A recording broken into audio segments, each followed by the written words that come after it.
exponer sobre insuficiencia suprarrenal. Entonces, primero un poco vamos a ver a grandes rasgos la glándula suprarrenal, que sabemos que tiene lo que es la corteza y la médula. La corteza viene a ser alrededor del 80% y lo vamos a dividir en tres capas. La capa glomerular, fasciculada y reticular. La glomerular es la que va a producir lo que son los mineralocorticoides, dentro del que más destacamos es la aldosterona.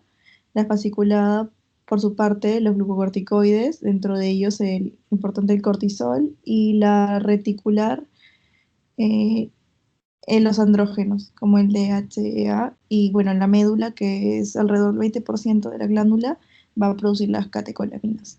Recordar que la producción de corticoides viene regulada por, bueno, el cortisol viene regulada por el eje hipotálamo hipofisiario, donde tiene dos feedback negativos, ¿no? De la glándula, feedback negativo de la hipófisis y el hipotálamo. Ya. En cuanto a la etiología, la causa principal va a ser la enfermedad de Addison. Es una causa autoinmune y en segundo lugar tenemos la tuberculosis. Este cuadrito está dividido en causas, bueno, acá vemos la primaria, como vemos, la enfermedad de Addison puede estar sola o puede venir acompañada en un síndrome, que puede ser el síndrome poliglandular autoinmunitario tipo 1 o 2.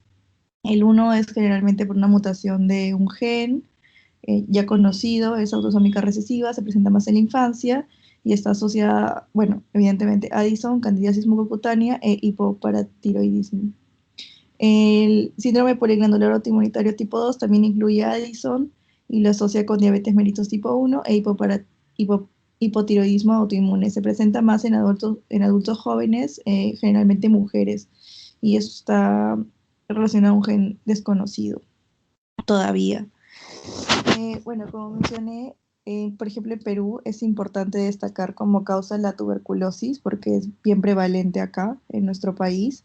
También otra causa, el VIH, SIDA y, bueno, en causa secundaria, la más conocida van a ser pánico pituitarismo por tumores en el hipotálamo hipofisiarios, por ejemplo, esas. Y terciarias, suspensión brusca de la administración crónica de glucocorticoides, por ejemplo. Ya, dentro de las manifestaciones clínicas, acá tenemos un cuadrito. Hay algunas que van a ser compartidas tanto en insuficiencia suprarrenal primaria o secundaria. En la primaria sabemos que fallan las glándulas suprarrenales y en la central, o sea, la secundaria, va a fallar el eje. Como manifestaciones clínicas que comparten ambos, van a ser la astenia, debilidad progresiva, tendencia a la hipoglicemia, pérdida de peso, hiporexia y molestias digestivas. Todos estos síntomas se van a dar de forma gradual y van a ir progresando. Uy, ya. En insuficiencia suprarrenal primaria tenemos otras características de la clínica. O en los exámenes, el paciente va a tener hiperpotasemia y acidosis metabólica por el déficit de mineralocorticoides. Y lo importante para diferenciarlos ambos clínicamente va a ser la hiperpigmentación que presenta la insuficiencia primaria. Esto se va a deber a este cuadrito de acá, porque como el problema está en la glándula, va a haber menos cortisol y menos aldosterona, porque son los dos que están bajos. Bueno, y por el cortisol va a haber un feedback negativo y va a hacer que se aumente la producción de ACTH. Y al producirse el ACTH en conjunto, porque sale del POM, se va a producir también el MSH, que es lo que va a causar la hiperpigmentación. Ay, perdón. Ya, patologías autoinmunes asociadas, la diabetes tipo 1, la patología tiroidea autoinmune, vitiligo, anemia perniciosa. Y la prueba más sensible para este diagnóstico va a ser el test del estímulo de ACTH endovenoso que vamos a comentar luego. En el caso de la insuficiencia secundaria, no vamos a tener la hiperpotasemia ni acidosis metabólica porque en este caso la aldosterona está normal. La ausencia de hiperpigmentación, que es lo que ya habíamos comentado, y la prueba más sensible en este caso va a ser la hipoglicemia insulínica. Ya, en cuanto a exámenes de laboratorio que podemos encontrar en ambos casos, bueno, recordar de nuevo que en la primaria va a haber déficit de cortisol y aldosterona y en la secundaria un déficit de cortisol. En la primaria la renina se va a encontrar aumentada y a diferencia de la secundaria que la renina va a estar normal. Eh, en exámenes de laboratorio que podemos tener en relación al déficit de glucocorticoides, tenemos hipoglicemia a repetición, podemos tener anemia normocítica, linfocitosis, eosinofilia y también hipercalcemia. Y exámenes de laboratorio asociados al déficit de mineralocorticoides, la hiponatremia que nos puede llevar a la hipotensión y la hipercalemia. También podemos tener BUN elevado. Y en el caso de insuficiencia suprarrenal secundaria, que se debe a esto que ya hemos mencionado anteriormente, la hipoglicemia es bien importante. Estos. Ya. En cuanto al diagnóstico, tenemos este algoritmo aquí, donde tenemos un paciente con clínica sugestiva de insuficiencia suprarrenal, que es lo que ya habíamos mencionado anteriormente, y vamos a tomarle el cortisol plasmático basal, generalmente entre las 8 y 9 de la mañana, en 2 días diferentes. Entonces, a partir de eso vamos a ver, si es menor de 3,5, vamos a proceder al diagnóstico de insuficiencia suprarrenal. Si es mayor de 18, excluimos definitivamente este diagnóstico. Y si el valor sale como entre 3 a 5, vamos a proceder a un test de estimulación, que es lo que mencionamos acá, con 250 miligramos de ACTH. Perdón. Ya. Eh, la respuesta va a ser normal cuando el cortisol plasmático a los 30 a 60 minutos se eleva por encima de 18. Esta test de estimulación es la prueba de referencia en la insuficiencia suprarrenal primaria. Eh, ya, y aquí vamos a poder diferenciar ambos, y este es un cuadrito de resumen básicamente, en la que vamos a ver que en la insuficiencia suprarrenal primaria, la respuesta al cortisol tras ACTH va a ser disminuida, igual que en la secundaria, y la diferencia generalmente se va a encontrar acá. La respuesta de aldosterona tras ACTH. Y bueno, acá también, el ACTH basal que ya habíamos mencionado.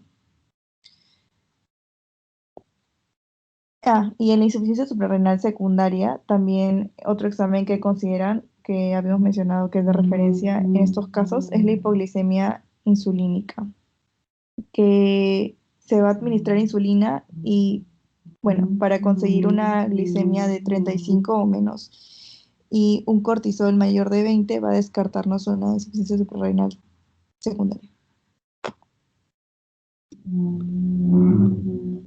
Ya, el artículo también nos menciona acerca de las crisis suprarrenales. Muchos pacientes a veces debutan con estos casos. La causa principal van a ser suspensión brusca del uso de corticoides o formas crónicas en situación de estrés, por ejemplo, enfermedades graves, cirugía, sepsis, traumatismos. Puede ser también a causa de una destrucción hemorrágica de las glándulas suprarrenales, por ejemplo, en niños por pseudomonas o asociado al síndrome de Waterhouse-Friderichsen, y en adultos, por ejemplo, por tratamientos anticoagulantes.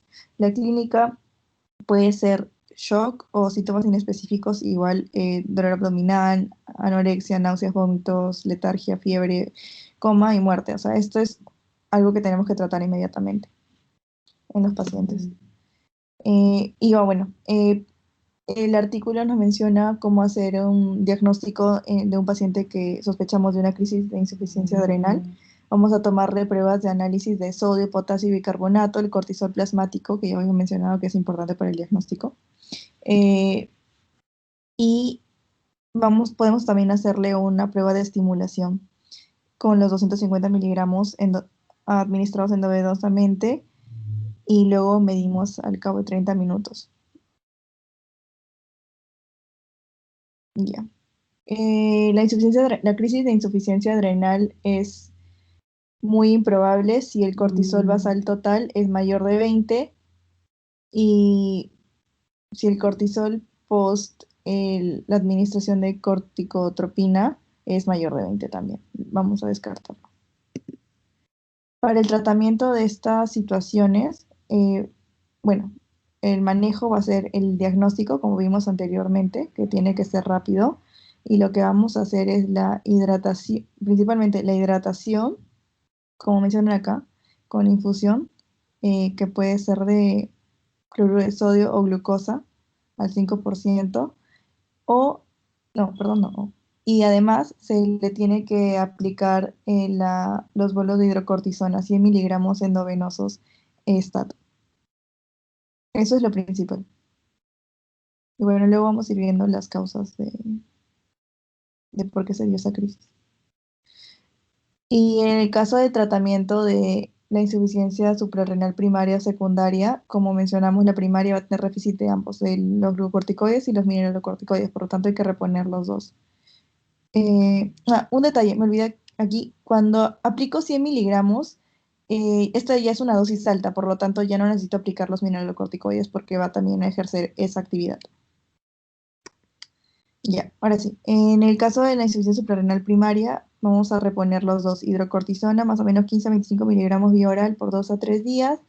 Es, es lo recomendable, porque el tiempo de vida media es más corto, a diferencia de la prednisona, que tiene tiempo de vida media un poco más prolongado. Es importante en estos casos revisar la densidad ósea y en casos en el que el paciente se encuentra en situaciones de estrés, pues aplicar dosis suplementarias. Si es que es un estrés mayor como una cirugía o un traumatismo, también incluso el texto menciona que se puede elevar la administración a 10 veces el valor que le daban.